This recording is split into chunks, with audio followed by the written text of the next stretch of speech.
Funny how people unsubscribe from your life without notice. One day they swear forever, the next they're gone. But hey, if you're here, hit subscribe. It's free, unlike loyalty. The moment I stepped into the wedding hall, the air shifted. Whispers spread like wildfire, eyes darting between me and the man standing beside me. Faces twisted in shock, mouths parted in disbelief. I stayed calm, meeting their stares with a smile that barely concealed my satisfaction. "Well, Karen," I said smoothly, "you invited me to your wedding with Jerry, so I thought I'd return the favor and bring along your ex, Ron." A collective gasp rippled through the crowd. Karen's face drained of color before flushing red with rage. She blinked rapidly as if trying to process the audacity of my actions. This wasn't how she had envisioned her big day. Ron, standing beside me, remained composed. "Karen, we're just here to celebrate your happiness. No need to make a scene." But Karen wasn't having it. Her lips curled in a sneer. "Celebrate my happiness?" she spat. "How can you even be with someone like her? Are you two together now?" I tilted my head, my expression deliberately indifferent. "Like I said, you invited me. I'm just here to honor that invitation and wish you and Jerry a lifetime of joy." Then, with a casual shrug, I added, "What happens between Ron and me isn't your concern, especially since you're about to marry someone else." The tension in the room tightened like a noose. Jerry, the groom, her perfect, doting fiancé, had been standing at the altar, waiting. But now he rushed forward, panic in his eyes. "Karen, please. Let's not do this. Let's just." Karen shoved him aside, her fury turning her into a storm of white satin and betrayal. With a guttural cry, she flung her bouquet across the room. It arced through the air, petals scattering like shattered dreams, before crashing to the floor. Silence. And then, without another word, Karen turned on her heel and stormed out. Her wedding gown billowed behind her like the tail of a retreating ghost, the sound of her heels clicking angrily against the marble floor. The doors slammed shut behind her, leaving behind a room full of stunned guests and a groom who looked like he had just watched his world collapse. The wedding was over. The guests exchanged bewildered glances. Some gave nervous laughs. Others looked like they wished they could evaporate into the floor. The atmosphere, once celebratory, was now thick with disbelief and barely contained gossip. Jerry turned to me, his face a mask of barely controlled rage. He opened his mouth, about to lash out, but before he could, my mother stepped forward. She didn't raise her voice, but the authority in her tone was enough. "Shut up, Jerry." He hesitated, his jaw clenched so tight I thought he might break a tooth. Meanwhile, I turned to Ron, smirking. "I think we've overstayed our welcome." He nodded, and together we walked out, past the scandalized stares, past the hushed murmurs, past Jerry, whose life had just unraveled before everyone's eyes. And as I stepped out of that hall, a weight lifted from my chest. The weight of betrayal. The weight of years spent pretending everything was fine. People could judge me all they wanted. But I had never cheated, never broken vows, never destroyed a marriage behind someone's back. I had simply given my stepsister a taste of her own medicine. And the world had watched as she choked on it. Sunday dinner at my parents' house had always been predictable. My mom in the kitchen, stretching a pot roast to last an entire week. My dad glued to the TV. My sister Vera on the couch, lost in her phone.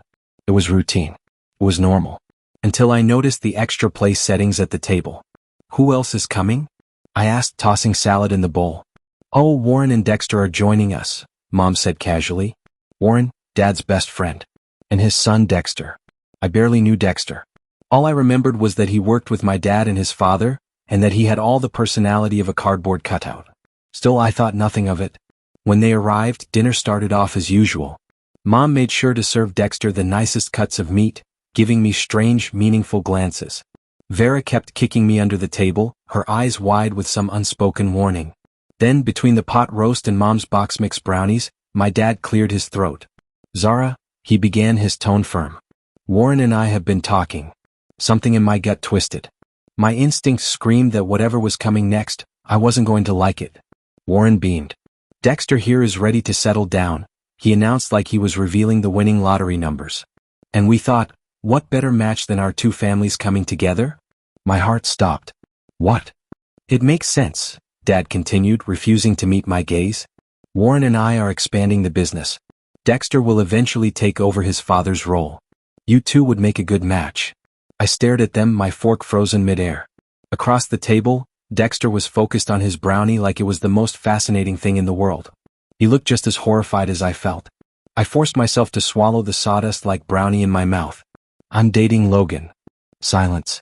Mom waved a dismissive hand. Oh honey, that's just a young girl's fancy. We're talking about your future here. Dad nodded. Logan's a nice kid, but he's not going anywhere. Dexter has a real future in the business. I turned to Dexter, desperate for him to say something, anything. But he kept his mouth shut, shoulders hunched. Warren smirked like he had just solved world hunger. My parents were staring at me expectantly. This is insane, I finally said, my voice shaking with disbelief. I'm not marrying Dexter. I love Logan. Dad's face turned a dangerous shade of purple. This isn't about love, Zara. This is about family. About the future. I pushed my chair back, my pulse pounding in my ears. Then find another future because I'm not signing up for this one. As I grabbed my bag and headed for the door, I heard my father's final blow. You have until the end of the month to end things with that boy. We're announcing the engagement at Warren's birthday party. I didn't look back. I couldn't. I walked out, my heart racing, my hands trembling as I climbed into Logan's car. He was already waiting, parked just down the street, clueless about the absolute train wreck I had just walked away from. We had planned a simple Walmart trip after dinner, some essentials for his apartment. But suddenly that felt like a lifetime ago. I fumbled with my seatbelt, my hands shaking. That bad? Logan asked, concern flickering in his blue eyes. I let out a hollow laugh. Worse. That was yesterday. Today my phone has been flooded with messages. My mom urging me to be rational. My dad, dead serious about his ultimatum. My cousin Ophelia, calling to see if the rumors are true. And Vera? She just sent me a series of WTF texts followed by a warning. Dad is serious. Logan and I stayed up all night talking. We had planned to move in together when his lease expired next month. Just a small 2-bedroom in the same building as his friend Andre. Nothing fancy, but it was ours. Now, I'm wondering if we should speed up those plans. I've silenced most of my family on my phone. The unread messages keep piling up. The only person I've responded to is Vera, who for now has promised not to tell anyone that I'm staying at Logan's tonight. I love my family. I really do. But this is insane. It's 2024, not 1825. Who even arranges marriages anymore? And more importantly, what am I supposed to do next? It's been 2 weeks since that disastrous Sunday dinner, and I'm currently sitting on Logan's couch at 1 a.m., stress-eating dollar store cookies while our broken water heater refuses to cooperate. The landlord isn't answering texts, so I'm boiling water for a sink shower like it's the 1800s. How did everything spiral this fast? The day after my last post, I went home to grab some essentials, thinking I'd be in and out before my parents got back from work. But Vera was home, curled up on the couch with a cold and a pile of college textbooks. Between stuffing clothes into my duffel bag, she filled me in on what I had missed. Turns out, this whole arranged marriage thing wasn't just about family values or tradition. It was something far messier. Warren's business was in serious trouble. My dad was stressed about money, as evidenced by the leaky kitchen faucet that had been dripping for months.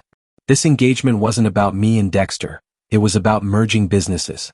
They were hoping to use my dad's contracts to keep Warren's company from completely going under. How romantic. Then Vera dropped the real bombshell.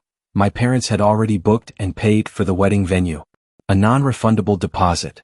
They had disguised it as Warren's birthday party, but on the contract, it was clearly listed as my engagement celebration.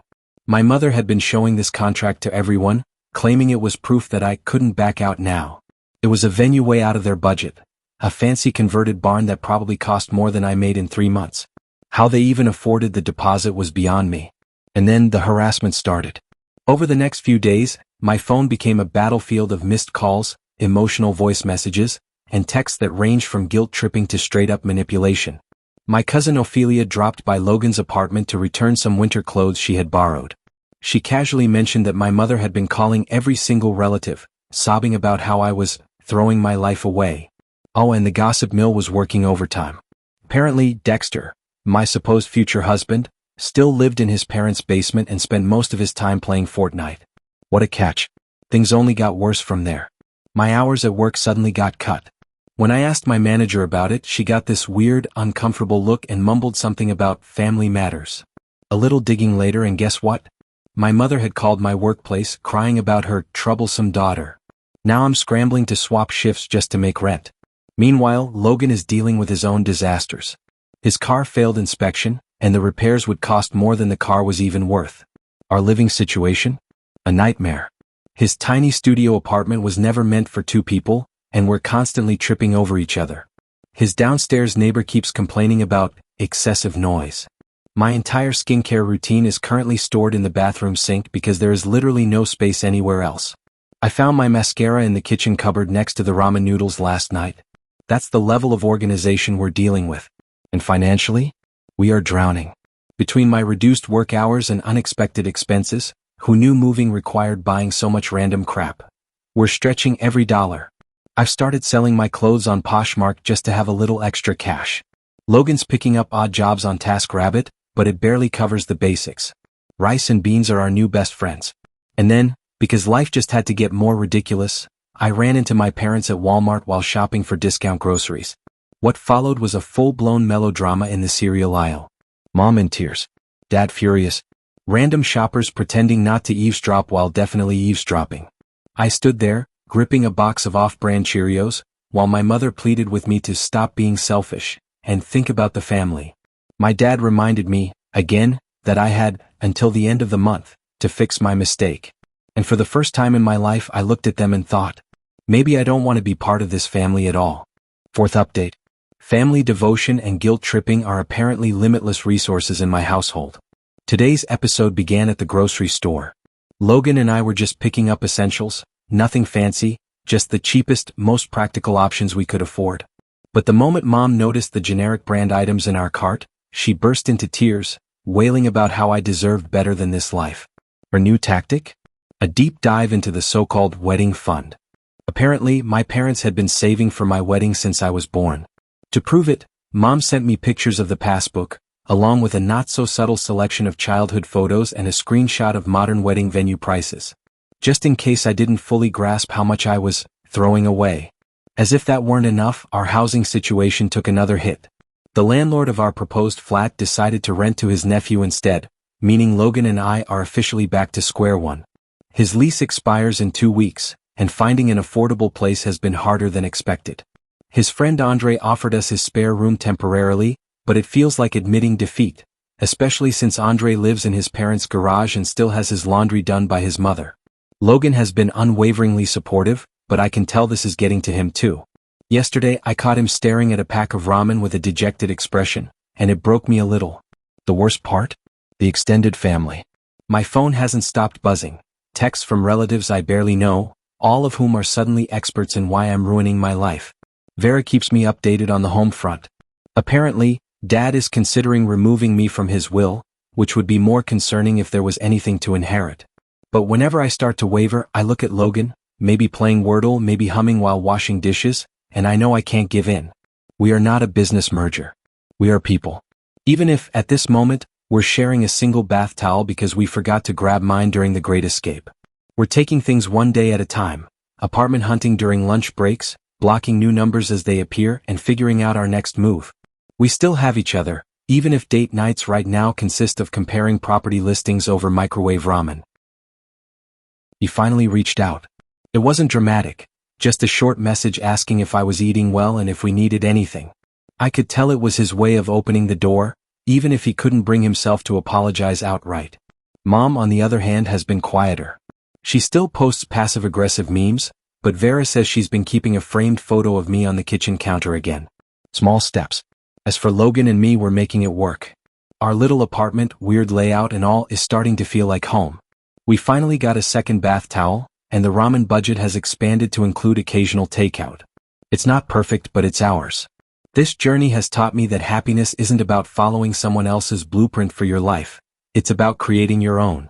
Love isn't a contract or a business deal. It's found in the little moments, the laughter over burnt toast, the shared headphones on a long commute, the ridiculous idea of selling tiny hats for cats. If this story resonates with you, tell us in the comments. Have you ever had to choose between expectations and your own happiness? Let's talk about it. Also, let us know where you're watching from.